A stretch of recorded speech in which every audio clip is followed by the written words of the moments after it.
Cristy, Code Red, author, entrepreneur, retired professional boxer, and in this video, we're going to talk about how the solution is not in your fridge. How many times have you opened your fridge to try to escape your problems or to entertain yourself or to try to get relief from something that you don't want to feel? I mean, I get it because I used to do it before I learned what emotional eating is and what can trigger it. For me, those triggers are taxes and having to fire an employee. When I have to deal with either one of those things, I want to go face first in whatever the heck is in my fridge. But identifying my triggers helped me create a plan to stay out of the fridge when I get triggered.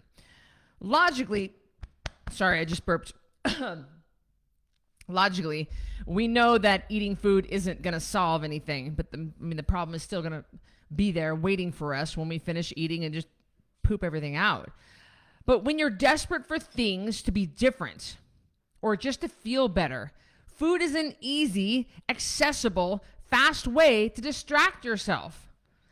It doesn't help that from a young age, we are conditioned to see food as a solution to our problems. When we're helpless babies, food in the form of breast milk from my mom and later formula, if that's the case for you, is one of the sources of comfort and safety that we have. Then as we get older, food becomes a reward. It's a part of celebrations. Sometimes we're given food to bribe us into behaving or shut us up if we're crying or being difficult. For some people, food even becomes a punishment. A client I worked with back in 2016 ate to punish herself for feeling like a failure. And I remember a rebel from the 10 Pound Takedown sharing that she overheard a couple of nurses saying that it was a shame she was so fat. So she started overeating even more to try to kill herself. Food is our fuel. It's something that we need in order to exist. If we stop eating, our physical body eventually dies.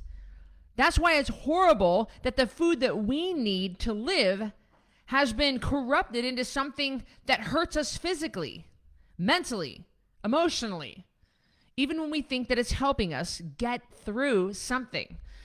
That's why on Code Red, I teach my rebels to view food as fuel instead of as a reward or a punishment or a celebration or a distraction or any other reasons that we turn to food when we have nothing, when it has actually nothing to do with hunger.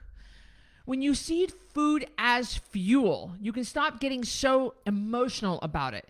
You can eat to sustain your body, not to entertain yourself, comfort yourself, or deal with emotions.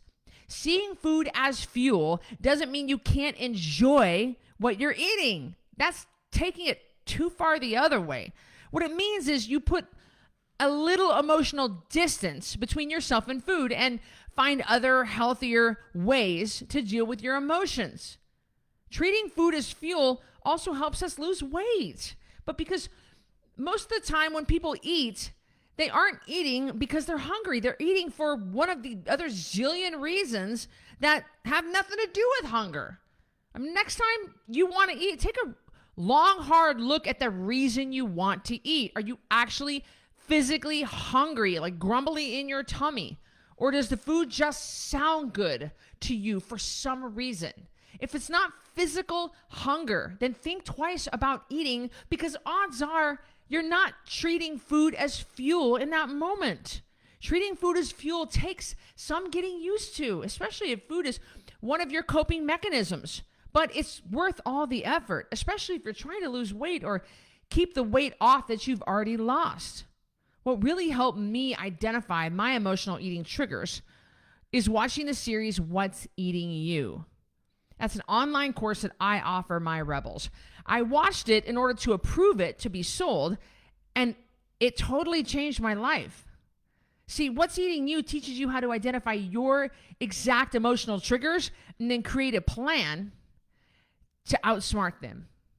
When you know your triggers, you have a plan to deal with them. And it makes it a lot easier to stay on track with your weight loss. So check out What's Eating You at coderedlifestyle.com/What's Eating You. Thanks for watching this video, and I'll see you in the next one.